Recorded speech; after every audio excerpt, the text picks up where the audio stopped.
since I'm going prepared to wager a significant amount of money that you don't have anything new to say about the Chinese balloon and or shoot downs of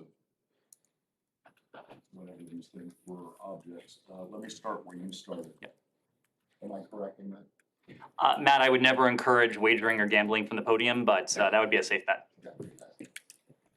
Let me start where you started then. When the Secretary was in the Middle East, when he was in Israel specifically, did he specifically tell President Netanyahu that he would object and strongly oppose these kinds of these moves, and in particular these ones that were announced yesterday? So Matt, when we were there, before we were there, after we were there, last week, again today, our message on this has been clear and consistent. We oppose any unilateral steps that exacerbate tensions. We've run through, you probably know our litany by heart at this point. And certainly among the steps that are unilateral, that have the potential to exacerbate tensions, is settlement activity and the legalization of outposts. It is no surprise to our Israeli partners precisely where we stand on this. It's no surprise because we've made this very clear in private, in very direct terms, but it is also no surprise because we consistently make this clear in public.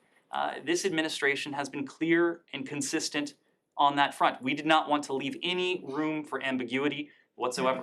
Well, then what's your takeaway from the fact that they went ahead and did it anyway? Yep. So look, Matt. What are you going to do about it? So Israel, of course, is going to make its own sovereign decisions. We have made our opinion, our very strong opinion on this very clear. A number of other countries, including countries in the region, countries well beyond the region, have made their opinions on this clear as well, and I expect that will continue. So we're doing a couple things. We are having intensive discussions with the parties. That includes Israel. We're registering our deep concern over what we heard within recent hours. We're engaging with the Palestinians. We're engaging with other regional partners as well. And as I alluded to a moment ago, a number of regional partners have already spoken out about the announcement that has emanated from Israel. We are doing this bilaterally. We are doing this multilaterally with a much broader group of partners, including a number of partners who share the concerns that I just outlined and the concerns that you heard from Secretary Blinken in the statement that he issued just a few minutes ago. When it comes to our regional partners, this was part of the reason Secretary Blinken thought it was so important to travel to Israel, the West Bank, and Egypt now last month. This is a regional effort in which we are engaged to do everything we can to de-escalate, to support the de-escalation of tensions. Now, ultimately, it is incumbent on the parties themselves to take steps that serve that purpose. And the reason we're voicing such strong concern and such deep trouble over what we've heard from Israel in recent hours is because it does precisely the opposite.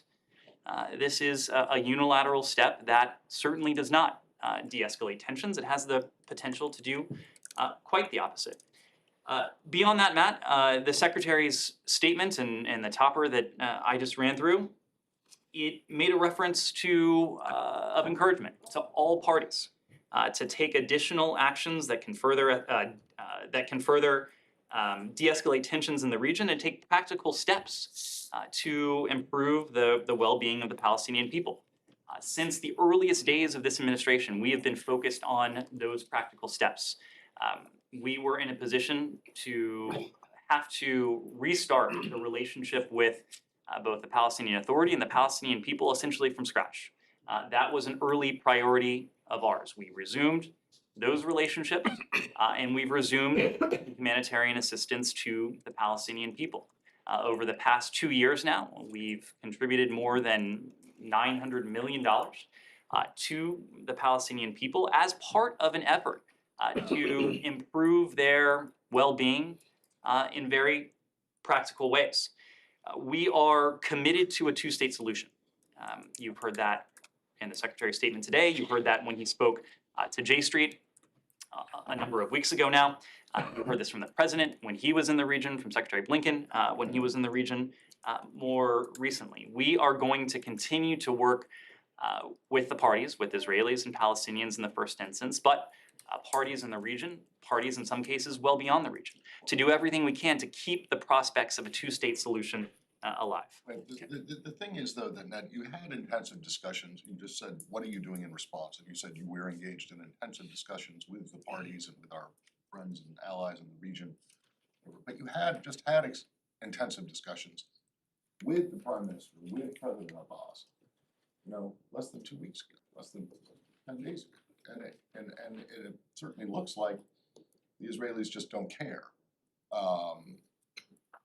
Because as you said, you made it clear that these kinds of moves run counter and hurt one of your main priorities for the region. So the question again is, what are you going to do about this, if anything? I mean, are you going to drop your opposition to the Palestinians taking these issues to international forum? So Matt, this is something we are going to continue to discuss with the parties themselves, with parties in the region, with countries, in some cases, well beyond the region. Our guiding principle in the first instance is to oppose any steps that have the potential to exacerbate tensions. The corollary to that is to support those steps that can serve to de-escalate tensions. We are calling for both.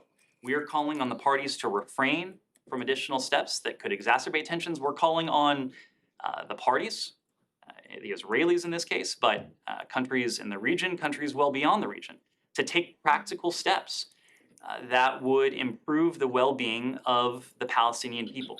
We have, over the course of the past 2 years, attempted to lead by example. And there are any number of metrics that you can use. $900 million in humanitarian assistance is just one of them. We are going to continue with that. But right now, the first order of business is to tend to what is a very delicate situation, a situation that was made even more delicate over the past 24 hours by the announcements that have emanated from Israel. We are working to do all we can to support a de-escalation of tensions. Over the longer term, we want to support this vision of a two-state solution. Right now, our focus is on quelling the potential for additional violence, and we've already seen far too much violence over the course of recent months. But over the longer term, again, this is a vision that is predicated on two states for two peoples with equal measures for Palestinians and Israelis of security, of prosperity, of freedom, of democracy, of dignity. That remains our intention over the longer term. So Can I follow up on that? Now, you said that at the beginning that you are deeply troubled. I mean, in the past, you're deeply concerned. What's the difference? Is there a difference between deeply troubled and deeply concerned? Do you think it carries more weight? I wouldn't try to parse this statement beyond what we said. We are deeply troubled. We are deeply concerned by what we have seen out of Israel. And at the same time, you said that is an Israeli, of course, it's an Israeli sovereign decision. That's what you said. So if Israel tomorrow says, I'm going to annex half of the West Bank, I want to annex somewhere, that is also a sovereign decision. You agree? That is a sovereign Israeli decision? It will not prompt you to take any action beside or beyond expressing how deeply troubled you are? Saeed, that's a hypothetical, and it's a hypothetical that you know as well as I is not going to happen tomorrow. It's also a hypothetical that is inconsistent, would be inconsistent with everything that we have said about the strong urging we have put forward to both parties, to Israelis and Palestinians, that they should refrain from steps that serve only to exacerbate tensions and to put even further distance between where we are now and an ultimate two-state solution. But why call it a sovereign decision if they don't have sovereignty? Can I finish, please? Okay. So you're also saying that, we don't want to compromise the effort towards a two-state solution, right? Although knowing full well that every time there's a new settlement, that really compromises that outcome. Not only that, if you are unable to persuade the Israelis to backtrack on settlement that they have termed as illegal. How are you going to force the Israelis to remove 700 settlers and maybe 300 and some settlement? How will you do that if you know, there's nothing wrong with the strength of your tone. The problem is that you are not utilizing any of the tools to press upon the Israelis to take action to fulfill those words that you are saying. Said, I think what is especially powerful is the fact that this is not a vision that the United States has and has alone. This is a vision of two states for two peoples that has been put forth by this administration, successive American administrations of both political parties, but of countries around the world and by Israeli governments themselves, not to mention a vision that is shared by the Israeli people. The dynamic that we're talking about today, not only the steps that were announced today, but the dynamic that we've seen in recent years, steps that include settlement activity, that include legalization, that include annexation. The reason there's such opposition to that is because it is entirely inconsistent with what Israel is. It is entirely inconsistent with Israel's identity. Its identity as a Jewish state, but also a democracy, a democratic Jewish state. We are going to continue to use our voice. We are going to continue to engage with the parties. We are going to continue to engage in diplomacy bilaterally, multilaterally, to take steps that, one, would serve to de-escalate tensions, but two, over the longer term, to protect and ultimately advance the prospect of that two-state solution. Also, Israel's identity is an occupying power, of the West Bank of the Palestinian territory. And, you're a signatory to all the international protocols that term, that have a very clear definition as to what a war crime is. Settlement of occupied territory is designated as a war crime. Do you consider settlements in the West Bank to be a war crime?